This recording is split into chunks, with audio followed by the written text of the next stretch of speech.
Olá, meus lovers, tudo bem com vocês? Eu espero muito que sim!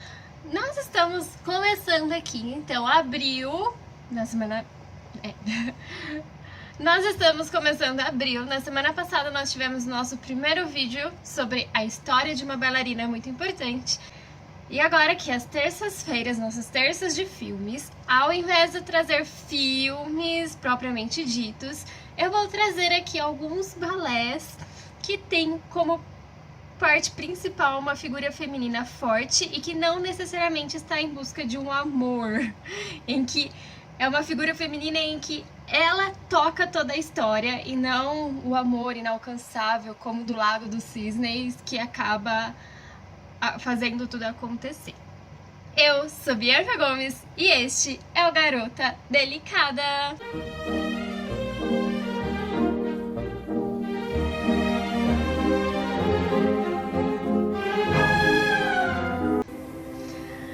Bom, gente, o primeiro balé que eu vou trazer foi o meu primeiro balé de repertório que eu tive contato fora o Quebra-Nozes, que é um balé que eu vou trazer no final do ano, embora ele super se encaixa nesses quesitos do mês.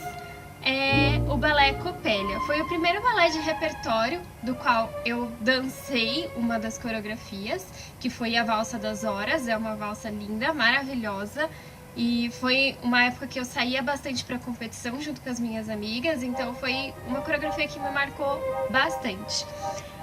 E o balé Coppelia, eu acabei me apaixonando por ele a partir de então, porque ele é extremamente apaixonante. Ele é um balé muito divertido, ele é um balé cômico, ele é um balé que meio que mudou um pouco de como que os balés eram feitos. Eu vou falar aqui primeiro a história do balé e depois como ele foi feito, por quem ele foi feito, e aí a partir daí a gente pode tirar algumas discussões. O balé Coppelia, ele é um balé de repertório dividido em 3 partes.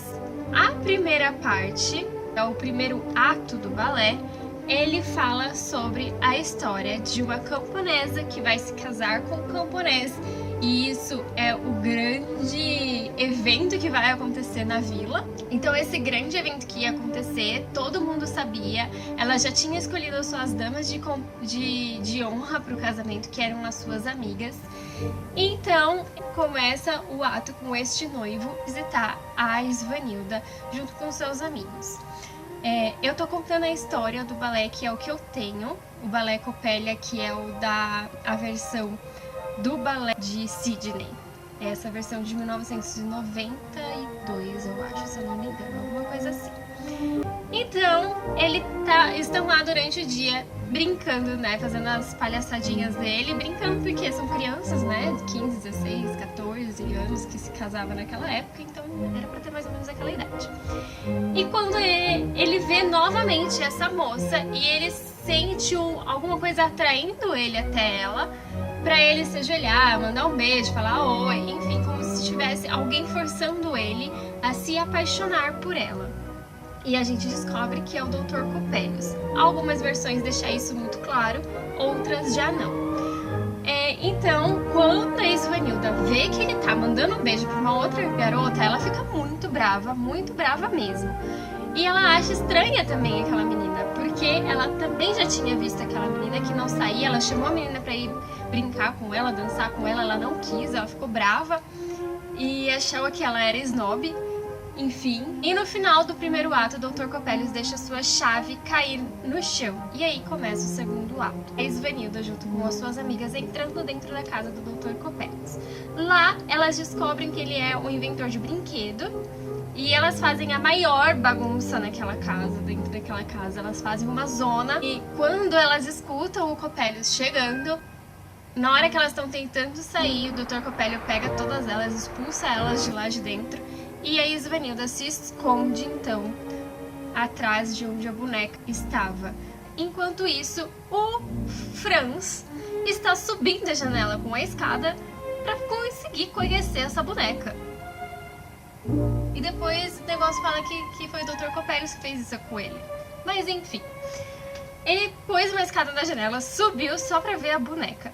Quando ele sobe, ele dá de cara com o Dr. Coppelius, mas ao invés do Dr. Coppelius ficar bravo com ele, chama ele pra tomar um chá, chama ele pra conversar. Nesse chá, o Dr. Coppelius pôs um sonífero, põe ele pra dormir.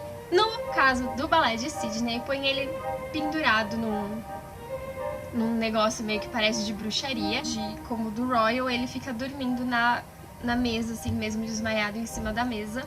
Nesse meio tempo, ela se finge ser a boneca, ela coloca a roupa da boneca, e aí a Svanhilda percebe que, na verdade, o Dr. Coppelius estava querendo dar a alma do Franz para a boneca, e é por isso que ele jogou um feitiço para ele se sentir atraído pela boneca, porque a alma dele iria para essa boneca.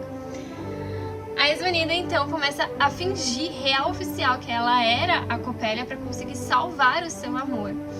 Então é uma cena muito engraçadinha, é uma cena muito divertida, essa cena dela fingindo ser a boneca. É um momento que arranca muitas risadas da plateia, quem tá assistindo presencialmente. A minha irmã se diverte aqui em casa assistindo no DVD, porque é uma cena muito legal mesmo, muito engraçada. Então quando o Dr. Coppelius descobre que a Coppelia, que a boneca dele está morta, né, ela já está desfeita, porque a Svanhilda meio que pegou o lugar da Coppelia, e que tudo que ele fez foi em vão, ele fica muito triste. A Svanhilda salva o Franz, e acorda o Franz, e os dois conseguem escapar da casa do Dr. Coppelius, ou seja, ela é a super-heroína do donzelo indefeso. Saindo assim, chega então o terceiro ato, que é o casamento no dia seguinte, que acontece, mesmo ele tendo feito essa palhaçada toda, a Svanhilda entende que foi obra de uma feitiçaria, então ela perdoa o Franz e eles se casam, e é onde tem a Valsa das Horas, que foi a que eu dancei, e várias outras variações e coreografias, muito legal, muito divertido também, que finaliza com o casamento dos dois.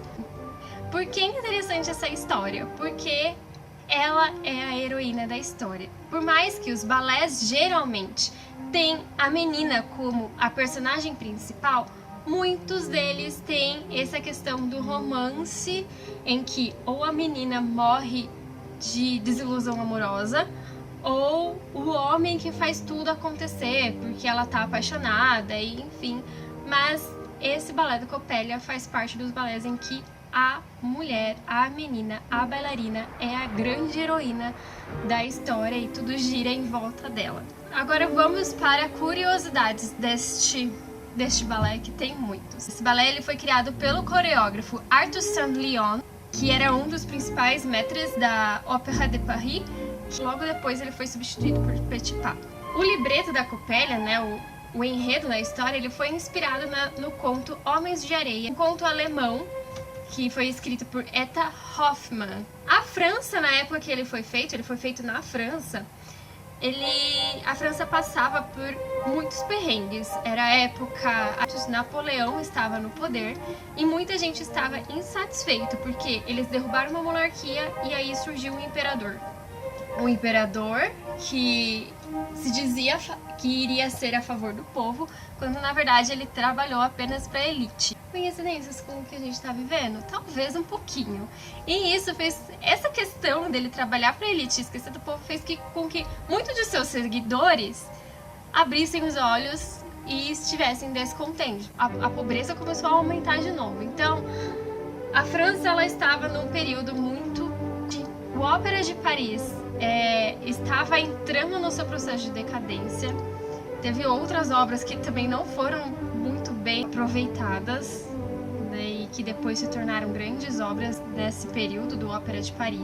Não tinha nenhuma estrela do balé, o Balé de Ópera de Paris, não tinha nenhuma, nem entre as mulheres e nem entre os homens. Então, o que eles fizeram? O papel da Svanhilda, ele foi dado para uma menina de 16 anos, Josefina Bozak, e que ela nunca tinha dançado profissionalmente. Até então ela só dançava nas escolas lá, enfim. Essa questão dessa menina depois eu vou contar mais ou menos mais pra frente, que é uma outra coisa histórica sobre o balé da época. Algumas mudanças coreográficas tiveram que ser feitas para se adequarem à técnica da bailarina, que não tinha muito.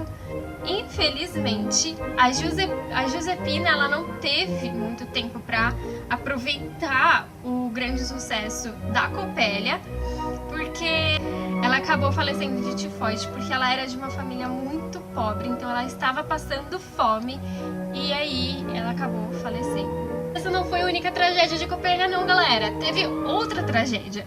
Depois do sucesso de Coppelia, o ator Saint Leon, que foi quem criou toda essa obra, ele morreu de ataque cardíaco por causa de exaustão, porque eles estavam ali trabalhando para levantar o Ópera de Paris de novo, que estava em decadência. E aí ele acabou falecendo de ataque cardíaco. O balé ele estreou em 1870. Ele trouxe para o balé dança tradicional. Até então não se usava danças tradicionais do balé. Isso veio com esse balé e depois Tchaikovsky usava bastante nas suas obras danças tradicionais, que na casa da Coppelia foi a mazurca. Outro fator que aconteceu pela ausência de estrelas foi o papel de Franz, que a primeira pessoa que dançou o papel foi a bailarina Eugenie Fiocchi, porque não tinha quem colocar no lugar. E isso foi na estreia em 1870. Essa questão de uma mulher travestida de homem dançar durou até 1950, algo bem diferente, porque nos primórdios do balé os homens se vestiam de mulheres para os papéis femininos. É interessante saber disso. Aqui no Brasil, o Balé Coppelia foi dançado pela primeira vez em 1918, no dia 9 de maio, e foi apresentado pela companhia de Anna Pavlova. Na época ali que eu comentei na semana passada que a Anna Pavlova veio pra cá, foi quando teve a primeira estreia no Brasil de Coppelia, no Teatro Municipal do Rio de Janeiro. E o balé do Teatro Municipal do Rio de Janeiro, ele dançou no dia 14 de novembro de 1951 com a coreografia de Tatiana Leskova. O balé Coppelia, então, aí é uma adaptação brasileira para os palcos. A temática do balé foi inovadora e isso fez com que fosse o sucesso do balé também da época, porque estava se surgindo a era romântica, né? Aquele tudo muito romantismo, muito fantasioso, muito, enfim, aquela morte por amor e tal, mas como eu disse, a França já estava passando por momentos difíceis.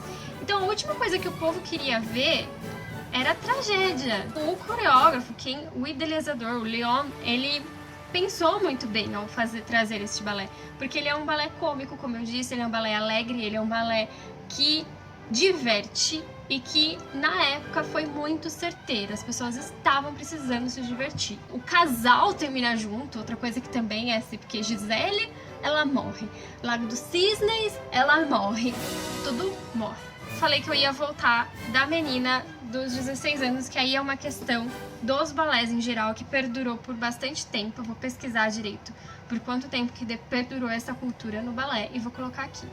A menina, como eu disse, ela era muito pobre, ela morreu de tifoide, de fome. Ela já dançava balé. Naquela época, era muito comum isso. As mães das meninas que eram pobres, que não tinham muitas condições, viam o balé como uma esperança para a menina alcançar um patamar de status maior e colocavam elas ali. Só que elas precisavam pagar por tudo aquilo e era tudo muito caro. Então o que acontecia? Existia na ópera, nas grandes óperas, os grandes teatros, existia uma parte do salão, que era o salão das bailarinas, em que elas ficavam ali entre os intervalos e após a apresentação, e que iam os homens para vê-las e eles davam dinheiro para ela, em troca elas tinham que fazer alguns favores. Ou seja, pedofilia. E assim, porque os homens eram muito mais velhos e as meninas eram crianças, como aqui, tem 16 anos. Daí que vem a sensualização extrema e desnecessária da bailarina. Vem dessa época, é uma história meio triste e que muitas das bailarinas ainda sentem isso em relação a alguns meninos, quando entra em algum relacionamento. Não é incomum ouvir alguns comentários escrotos quando a gente fala que dançamos balé, mas vem dessa cultura de 1700. Galera, vocês estão precisando se renovar, sabe? Vocês estão precisando renovar a mentalidade. 1700, povo, 1700. Enfim, né? A gente não pode só dançar e ficar tranquilo dançando, não, né? Tem que ter um comentário escuro. Esse foi a história da Copélia, tanto a história da Copélia em si, quanto a história por trás do que estava acontecendo. A França precisava desse balé mais... contei aqui também o motivo pelo qual Giuseppina faleceu por fome. Era muito comum as meninas não terem condições financeiras. E esse balé é um balé maravilhoso. Eu recomendo que vocês vão atrás para achar. Tem algumas versões mais antigas disponíveis no YouTube, que algumas escolas permitem. Então vale a pena, é um balé muito legal, é um balé muito divertido. Eu adoro.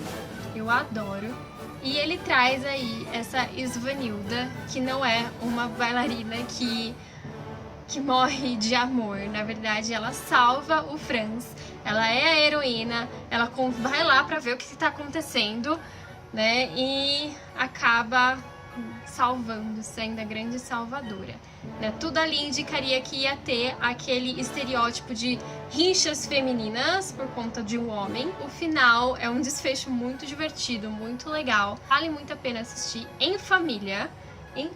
Pode pôr a criança para assistir, idoso, adulto, jovem, adolescente, criança. É um balé de família, é um balé divertido, é um balé muito gostoso de assistir. De 1h e pouquinho, ele é um dos balés curtinhos que tem. Então, fica aqui a minha dica. Um beijo, um queijo, pão de queijo. E até a próxima, minhas copélias!